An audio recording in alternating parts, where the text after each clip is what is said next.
Hey guys, it's Rachel from the Luring Lamb, and today I have a book review on When Life Gives You Lululemons by Weisberger. And this book I really enjoyed. It's actually like one of my favorites of this year so far. And this is the third book in the Devil Wears Prada series, and it actually follows the character of Emily. So if you haven't read the Devil Wears Prada series, I feel like you could actually jump right into this one because it does follow a standalone character. If you've seen the film, it'll give you more context to this character and why she acts the way she acts. So that might be a big problem if you haven't read the first two books. But if you haven't, I feel like you could jump into this one, but I urge you to read the first and second books. The second book doesn't follow her as much, but it kind of talks about how she ended up in her predicament that she's in. So this one could really be read as a standalone, but I urge you to read the first two books. But if you don't have time for it, I still think it's an enjoyable, good contemporary read.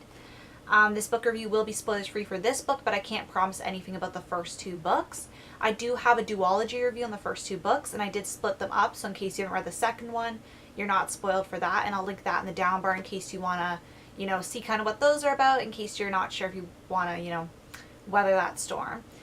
So anyway, I rate my books in 5 different categories: plot, characters, cover, suspense, and overall in terms of reading very soon. 5 out of 5, not so soon, 1 out of 5.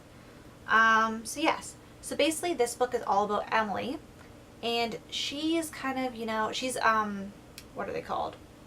A publicist, and she's kind of a bit down on her luck, newer people come up in the ranks, and she's, not old on the scene, but like, there's a really young publicist kind of trying to take her spotlight, and she has a friend, Miriam, who is a really powerful attorney, but she's stay at home right now. And one of her mutual friends is actually this woman named Carolina who she met, who is a senator's wife. And that senator's wife gets pulled over for a DUI, even though she's innocent.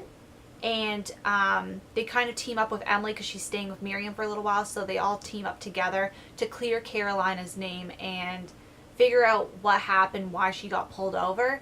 But it also explores their friendships, different things about like their lives and how they're going in different family situations.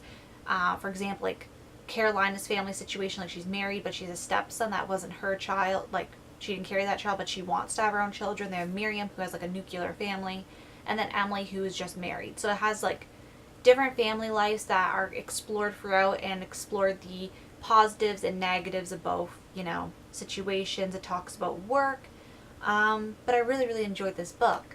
Supply, I give a 5 out of 5. I love this book because it wasn't just fluffy and light. It did explore a lot of harder topics, but then it also had that great girl power vibes where they were all friends and they're all really powerful in their own ways, but they weren't jealous of each other. They did have their issues, but it was never jealousy.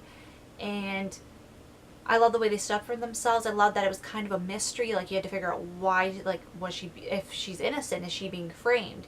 And it kind of had like a whodunit, but a very light one. It wouldn't be a thriller by any sense. It did have that little aspect though in it. It did have that like mysterious element as it was discussed. It did have light and funny moments. It did have a lot of chuckles about suburban living, so such as like the house parties where it's like, Tupperware parties, and like kids' birthday parties being very extravagant, like super sweet 16 style for 4-year-olds. And there's just a lot of fun things in this book, so you had some good laughs. It was like I was glued to my seat reading this. It did take me a few extra days, I think, because I was trying to stretch it out. But every time I read it, I was just completely immersed and sucked in. Characters, I give a 5 out of 5. I love the character of Emily.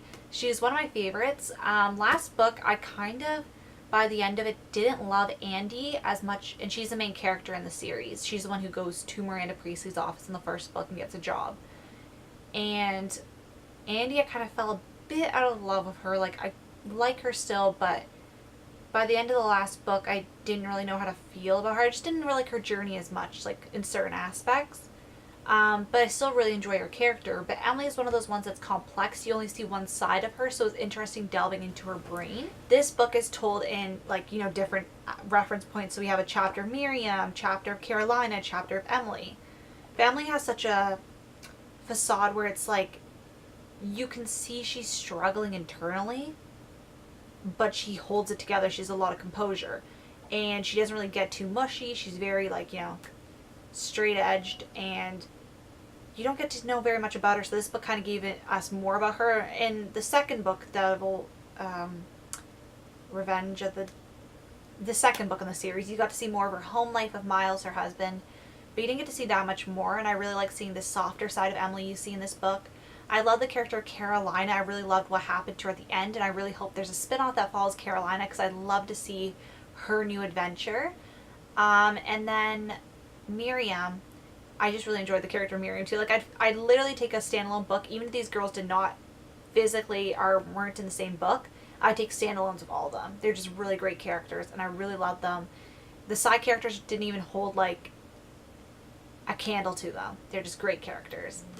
Cover, I give 5 to 5. I actually really enjoy this cover. This title, literally I was watching, like, I forget what video I was watching. I was watching somebody's video, and they were talking about new books being released.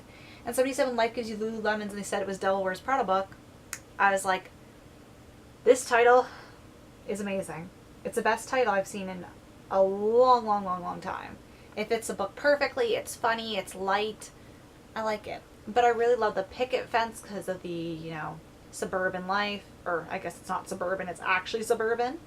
And I love this shadow, like, of the hat over her face, and the red lipstick. It's just really pretty. Not too crazy with the yellow, but it works. Like, I like the contrast. But I still think it's a 5 to 5 cover. Then you have the spine, and the fence, like, continues along, which I like. It doesn't just cut off in the back. And then Suspense, I give the book a 5 to 5 for Suspense. I was just glued to my seat, as I said before.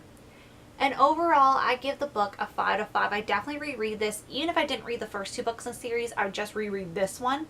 Not that I'm discrediting the first 2 books, but if I wasn't going to have the time to, I definitely delve back into this one for sure, again and again. And if you read this book, let's discuss in the comments below. But I want to thank you guys so much for watching, and I'll see you guys later. Bye.